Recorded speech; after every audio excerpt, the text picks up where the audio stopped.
고등학교를 졸업한 20살의 박정희는 문경 보통학교에서 3년간 교사로 근무하게 됩니다. 그러나 어려서부터 군인에 대한 동경을 하고 있던 그는 교사 생활에 만족을 하지 못합니다. 당시 박정희와 함께 교사 생활을 한 사람들 중 유일한 생존자인 유증선 씨. 그는 박정희와 함께 한방에서 하숙 생활을 하면서 서로 마음속 깊은 얘기를 나누는 사이가 되었다고 합니다. 박 대통령이 거기에 항상 얘가 나는 군인이 되겠다. 거의 자기가 목표였어요. 나는 군인 생활을 한다. 그래서 그 나폴레옹이 병마를 타고 그 사진 찍는 게 항상 걸려있죠. 거기다가 이제 자기는 말이야 군인을 행세를 하려고 칼을 말이야 그 가적 칼이죠.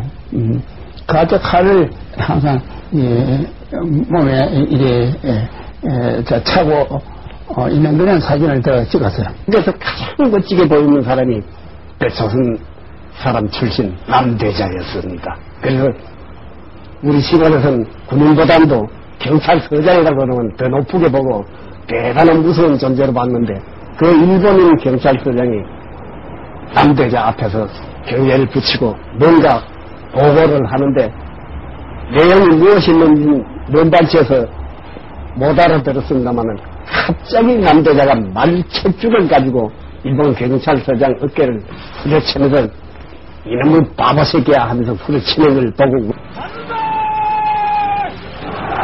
조선인 군인이 일본인 경찰서장을 때렸던 이 사건에서 보듯 당시에는 군인이 다른 어떤 직업보다도 힘을 가질 수 있었습니다. 일제시대 말기 대부분의 젊은이들과 마찬가지로 박정희는 일본 군인이 됨으로써 힘과 권력을 얻고 싶어 했습니다. 사범학교 시절 꼴찌를 맴돌던 그는 만주군관학교를 수석으로 졸업하여 국민이 환영합니다. 일본 행정당국에서 일본 경찰이 이것을 이용해서요. 구역에 내릴 때 수많은 사람들이 일본 깃발 들고 나와서 환영을 하는데 그 가운데로 나타난 분이 일본 군복에다 긴 칼 차고 장교니까 또 장화 신습니다. 장화 신고 그냥 말을 안 탔다 보니지 그 모습이란 대단했고 모두 일본 깃발 들면서 일본 군가 부르면서 환영을 하고. 그러나 해방은 박정희에겐 오히려 시련이 됩니다. 고향에서 대대적 환영을 받았던 일본군 장교의 신분이 비난과 조소의 대상이 된 것입니다. 어느 날 해방이 되자 밀짚 모자에다 다 떨어진 군복에다가 형편없는 일본 군화 끈이 떨어져서 질질 끌리고 말하자면 일본 군대 거지 비슷하게 대단히 죄송한 표현입니다만은 그런 모습으로 돌아올 때 고향의 일가 친척들이나 우리가 과거에 깃발 흔들면서 보냈던 그 찬란했던 그거와 대조할 때 너무나 초라했죠. 해방 이후에도 박정희는 군인에 대한 꿈을 버리지 않습니다. 육사의 전신인 조선경비사관학교에 들어가면서 그는 다시 군인의 길을 걷게 됩니다. 그러나 1948년 남로당 사건에 연루돼 체포된 박정희는 전기 고문을 당하고 무기징역을 선고받는 등 큰 시련을 겪게 됩니다. 그 당시에 남로당 조직의 군대 내의 조직에 이제 한 책임자로서 있었는데 별로 그 활동은 별로 안 했는데 조사 과정에 있어서 그런 모든 면을 갖다가 이제 솔직 결백하게 이제 진술을 하고 해서 숙군에 도움을 준 것도 사실입니다. 당시 1년여에 걸친 숙군 작업으로 60여 명의 젊은 장교들이 사익훈자로 분류돼 숙청을 당했습니다. 그러나 박정희는 수사 과정에서 자신이 알고 있던 남로당 조직을 자백하고 수사에 협조함으로써 가까스로 목숨을 구할 수 있었습니다. 그가 살아날 수 있는 데는 당시 상사였던 김정곤 씨의 구명활동이 큰 도움이 되었습니다. 그래서 나는 끝까지 그 사람은 공산주의 아니라고 오늘날까지 나는 믿고 있어요. 그때 시대 상황을 이해한다면은 이건 쉽게 제 말이 이해가 될 텐데 일종의 회색 시대입니다. 좌익이고 우익이고 혼돈 시대고 그 중간에 있는 사람이 회색 분자라고 그래서 오히려 이게 나쁜 사람으로 취급했더니 죽음의 문턱에서 살아난 박정희. 당시 그는 첫 번째 부인과 헤어진 뒤 여의대에 다니던 한 여대생과 동거를 하고 있었습니다. 그러나 이 사건으로 그녀와도 헤어지게 됩니다. 그 후에 이 부인이 가출을 했습니다. 그래서 이제 그게 박정희 대통령으로서는 제일 어려운 고난기입니다. 거기다가 그 부인까지 가출을 하고 했기 때문에 본인의 아주 고충이 대단할 거예요. 인생의 고비마다 술은 박정희의 좋은 친구였습니다. 대통령 시절에도 주저없이 막걸리잔을 기울였던 그는 젊은 시절부터 술을 즐겨 했습니다. 늘 엄격하고 긴장된 모습의 그도 술자리에서만큼은 달라졌습니다. 쉴 때까지 먹어요. 쉴 때까지 먹고 술 먹으면은 애교가 있습니다.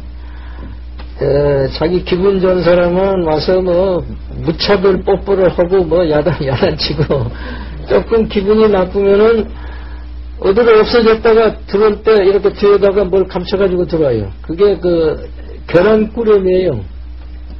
집으로 만든 계란꾸러미겠죠. 옛날 계란꾸러미. 그거 이렇게 감춰가지고 모조리 머리를 때려요. 그걸 때려봤자 뭐. 20대의 청년 시절을 만주군만학교, 일본 육사, 조선 경비대에서 보낸 박정희. 그는 평생을 무인으로 살고 싶어 했고 실제로 무인의 길을 걸어갔습니다. 이는 그의 통치 스타일에서도 그대로 돌아갑니다. 자신이 직접 산업 현장을 돌아다니며 진두지휘를 하는가 하면 된다는 신념으로 밀어붙이기식 경제정책을 강행했습니다. 이러한 성장 위주의 경제정책이 부작용을 낳기도 했지만 그로 인해 급속한 경제발전을 이룬 것 또한 사실입니다. 어릴 적 가난을 기억하는 그에게 경제개발은 반드시 승리해야만 하는 하나의 전쟁이었습니다. 그 승리의 대가엔 많은 사람들의 희생이 뒤따라야 했습니다. 경제는 잘했는데 정치는 잘 못했다. 이게 가장 상식적인 평가이거든요. 근데 그거 학문적으로 생각하면 별로 맞는 말이 아닙니다. 왜 그러냐면 경제를 그렇게 하기 위해서 정치를 민주적으로 할 수가 없어요. 사실은. 즉 압축적 성장 방식과 권위주의 체제라고 하는 게 상당한 우리가 저 학문적으로는 이걸 인과적이라고는 안 하고 이제 선택적으로 친화성이 있는 거예요. 둘 사이의 관계가 같이 굴러가고 있는 거죠. 그런 면에서 저는 어쩔 수 없는 그러니까 필요학적 불가피한 측면을 인정을 하는 거죠. 미국 괴뢰는 중공이나 소련의 괴뢰이기 때문에 그들이 어떠한 지령을 한다든지 명령을 했을 때는 그들의 지령에서 움직일 그의 목소리 또한 단호하고 강단 있는 기세를 느끼게 합니다. 아까 말한 6.25 전쟁 중에 당시 박정희 대령과 처음 만나 그 막역한 친구가 되었다는 구상시인. 그는 박정희가 현실 정치에 대한 강한 불만을 토로하던 모습을 시에 기록하기도 했습니다. 그 사람의 저희 혁명의 계략을 내가 알았느냐 못 알았느냐 그러네.